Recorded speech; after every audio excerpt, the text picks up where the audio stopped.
Assalamualaikum warahmatullahi wabarakatuh. Selamat bertemu kembali para pemirsa, terutama pemerhati masalah demam pada anak.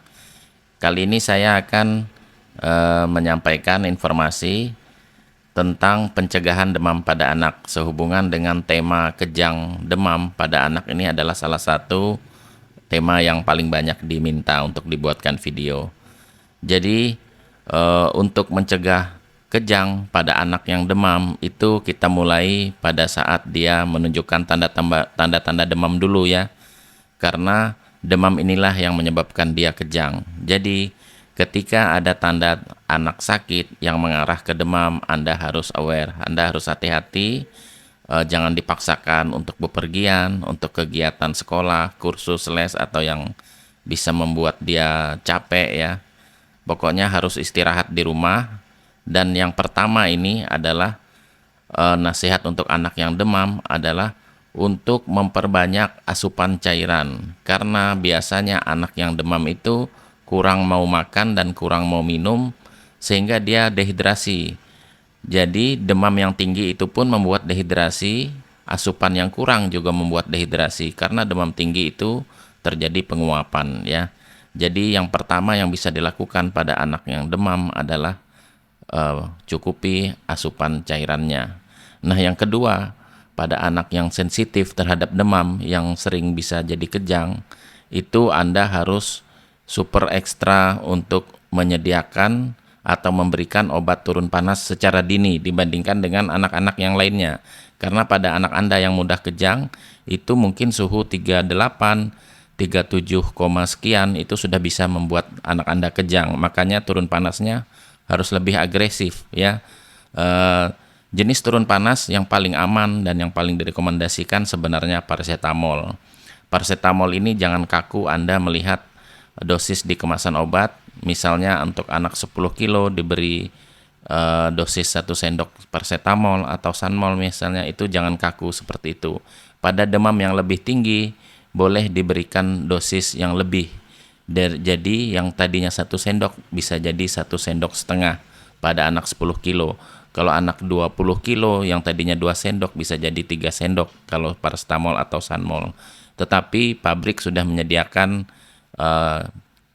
kemasan yang forte atau yang double dosisnya, itu jadi yang tadinya 2 sendok bisa jadi 1 sendok saja. Sambil dibaca, Anda harus proaktif mempelajari tentang dosis obat dasar pada anak dan peka terhadap informasi dosis obat yang ada di pasaran. Nah, kalau tidak mempan paracetamol, itu bisa diberikan paracetamol yang lewat supositoria atau lewat dubur. Jadi tidak hanya terpaku dengan paracetamol dalam bentuk sirup ataupun tablet ataupun puyer, Anda bisa memberikan yang lewat dubur atau supositoria apabila demamnya tidak mempan, diberi yang oral. Nah, itu merek dagang yang sering di pasaran adalah merek propiretik. Ada yang 80 mg, ada yang 160 mg, ada yang 240 mg, isinya paracetamol. Ada juga merek lain yaitu Dumin, itu isinya juga paracetamol. Jadi utamakan eksplorasi dengan paracetamol dulu, jangan mudah berpindah ke obat-obat lain, apalagi sampai memberikan antibiotik. Itu sungguh tidak bijak, karena antibiotik itu tidak semudah itu kita memberikan. Selama ini orang memberikan antibiotik itu hanya karena sugesti saja. Nah, kemudian bila memang paracetamol tetap tidak mempan, kita bisa memberikan ibuprofen. Tapi ibuprofen ini tidak direkomendasikan diberikan sering-sering secara oral ya, secara ditelan. Apalagi bila anak itu susah makan, karena ibuprofen bisa membuat iritasi lambung atau menimbulkan gejala seperti MAH. Jadi anak yang sakit justru kadang lebih mual, lebih nyeri perut, itu kadang karena ibuprofennya, bukan karena penyakitnya. Jadi ibuprofen hanya diberikan saat darurat saja yang oral karena dia mengiritasi lambung. Tetapi ada alternatif lain pada demam tinggi, yaitu bisa diberi ibuprofen yang supositoria juga, yang lewat dubur. Itu mereknya yang paling banyak beredar itu adalah Proris Sub ya, Proris tapi yang sub. Itu juga bisa diberikan bila tidak mempan dengan ibuprofen oral atau tidak mempan dengan paracetamol yang oral maupun paracetamol suppositoria. Oke, itu tentang obat turun panas. Nah, yang ketiga adalah tentu Anda perlu melaksanakan pencegahan atau penanganan demam secara tradisional atau konservatif, yaitu dengan memberikan kompres. Kompres yang benar adalah air hangat, bukan air dingin apalagi air es. Contohnya apabila anak lagi demam, kalau Anda mandikan dengan air dingin, dia justru mantul, dia justru demamnya lebih tinggi. Jadi bukan seperti pembicaraan awam di masa lalu secara tradisi bahwa kalau panas harus disiram dengan air dingin supaya ikut-ikutan dingin. Itu tidak benar, karena di dalam tubuh manusia itu ada otomatis regulasi suhu yang justru akan melawan. Jadi diberikan air dingin, disiram air dingin, dia justru menghangatkan diri. Pada anak yang demam suhunya akan naik. Jadi jangan sekali-sekali memberikan air dingin apalagi memandikan ya pada anak yang demam. Yang benar kompresnya air hangat. Mandi air hangat pun itu belum boleh kalau belum sembuh total, karena kebanyakan pasien di praktek kami dimandikan air hangat ya, meskipun demamnya sudah agak kurang tetapi dia nanti akan demam lagi. Jadi usahakan 5 hari atau 1 minggu bahkan itu lap air hangat terus. Boleh pakai sabun, tidak masalah, yang penting dilap, bukan diguyur meskipun pakai air hangat. Nah, itu cara yang ketiga. Nah, yang cara keempat, agar demam yang tinggi tidak berlanjut menjadi kejang, terutama pada anak yang memang sudah terbukti dengan riwayat kejang berulang atau sering kejang, itu menjadi hak orang tuanya untuk mendatangi dokter atau dokter spesialis langganannya untuk meminta obat anti kejang ya. Obat anti kejang artinya ada yang diberikan saat kejang, itu seperti contohnya adalah stesolid yang dimasukkan lewat dubur atau rektal ya. Mengenai dosis nanti bisa dibaca lebih lanjut di informasi lain atau di Google. Nah, kemudian ada obat yang digunakan untuk mencegah kejang.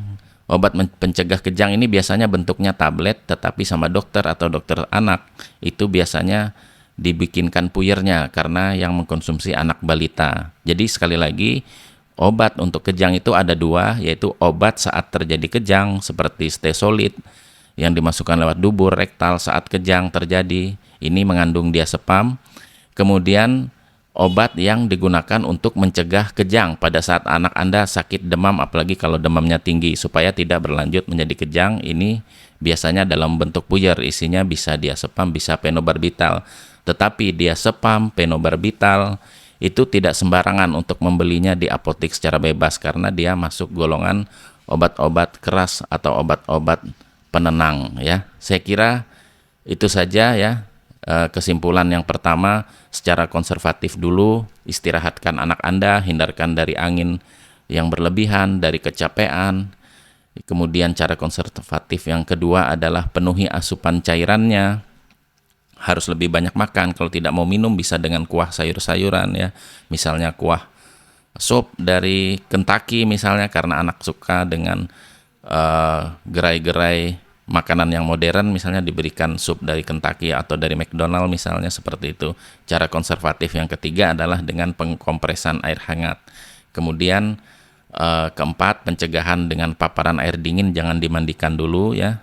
Air hangat pun tidak boleh sebenarnya dimandikan dulu, hanya boleh dilap. Dan yang terakhir baru kita berbicara masalah obat. Kita eksplorasi dulu, gali berbagai macam obat turun panas, maksud saya berbagai tipenya ya, tidak hanya berbagai merek, tetapi berbagai tipe. Ada yang oral, ada yang lewat dubur, baik itu paracetamol, baik itu ibuprofennya, ada oral, ada dubur juga. Jadi bertingkat, kalau tidak mempan yang satunya beralih ke satunya, begitu. Tidak mempan yang di golongan paracetamol beralih ke yang golongan ibuprofennya. Tapi hati-hati, sekali lagi, yang ibuprofen bila diminum secara oral lewat mulut ditelan itu bisa menimbulkan MAH atau iritasi lambung pada anak. Sekian, terima kasih. Silakan dilanjut pertanyaannya di kolom komentar. Assalamualaikum warahmatullahi wabarakatuh.